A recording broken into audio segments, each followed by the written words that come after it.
नमस्ते जी। नमस्ते नमस्ते। ये आपने अपने कान में जो पहन रखा है, ये फैशन में है कि इसका कोई साइंटिफिक रीजन, ये बताओ प्लीज एक बार। पहले तो साइंटिफिक वर्ड से मेरे को जरा दिक्कत है। अच्छा अच्छा अच्छा। क्योंकि साइंस साइंस ये एक अंग्रेज का मनगढ़ंत चीज है।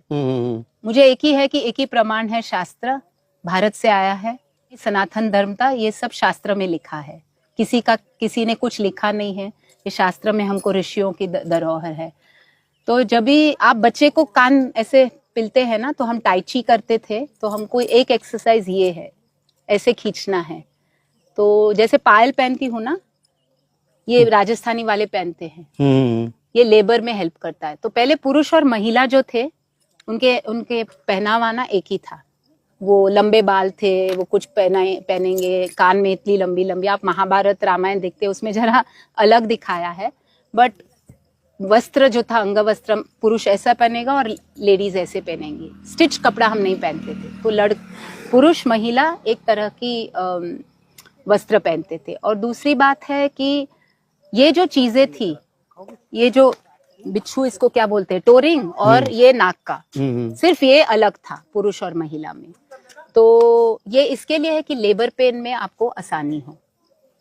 तो कान में ये टोचा गया था, ये आपका प्रेशर पॉइंट्स, जैसे टाइची में बोला जाता है ना, इसको हम खींचते हैं 1 2 3 4 36 टाइम्स। तो टाइची में किधर से आया? तो ये मेरी माँ बोलती थी ये नाक का बनवा दो। मैंने बनाया नहीं शादी के टाइम, बाद में बना दिया। तो ये सब बहुत ही स्वाभाविक, नेचुरल था। मेरी माँ 3rd स्टैंडर्ड फेल थी, तो ये सब चीजें उसको मालूम थे। मेरे पिताजी को मालूम था कि हम बोलते हैं इडली बहुत अच्छा है, फर्मेंटेड फूड है, 4 बजे के बाद दाल नहीं खाना चाहिए, प्रोटीन है, 6 बजे से पहला खाना चाहिए। तो ये साइंटिफिक नहीं था, ये हमारा जीवन शैली थी। ये वापस आएगा तो बीमारियां, अभी तो सब बीमार है।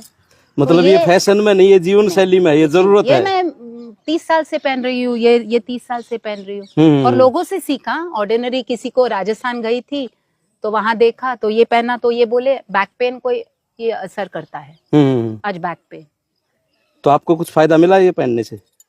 40 साल से वेस्टर्न मेडिसिन लिया नहीं मैंने। अच्छा। नहीं, सीरियसली है, प्रॉब्लम्स है, क्योंकि कुछ ना कुछ होता है, ट्रैवल करना होता है, ये होता है।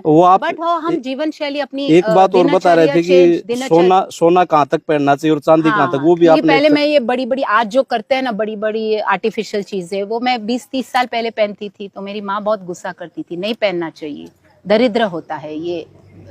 तो सोना कमर के ऊपर से पहनना चाहिए। एक स्वामी जी ने मुझे बताया कि ये क्यों ऐसे बड़ी बड़ी ये सब पहनो मत, आपका त्रिदोष का इम्बैलेंस हो जाएगा। तो आपका संतुलन, संतुलन त्रिदोष जो है, वात पित्त कफ, तो ये कोई देखता नहीं है। और 80% 90% आज बीमारियां वात के वजह से है। सबको वात का प्रॉब्लम है।